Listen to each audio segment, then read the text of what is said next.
বন্ধুরা, আপনাদেরকে আজকে একটা আজব জিনিস দেখাবো। আমি কখনো আসলে দেখি নেই, এই প্রথম দেখলাম। তো একটি কাঁঠালের রোয়ার মধ্যে 2টা করে বিচি। আসলে আমার কাছে খুব আশ্চর্য লাগছে, তাই আপনাদের মাঝে দেখাচ্ছি। এই দেখেন, এই যে বিচি দেখতেছেন, একটি কাঁঠালের মধ্যে, একটি রোয়ার মধ্যে 2টা করে বিচি।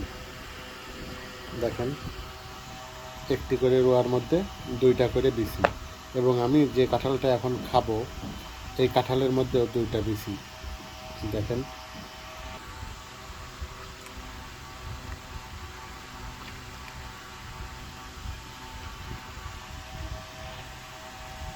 দেখেন,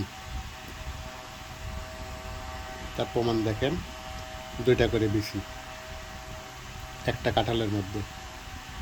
এটা অবিশ্বাস্য না? ধন্যবাদ সবাইকে। ভিডিওটি ভালো লাগলে শেয়ার করে দেবেন।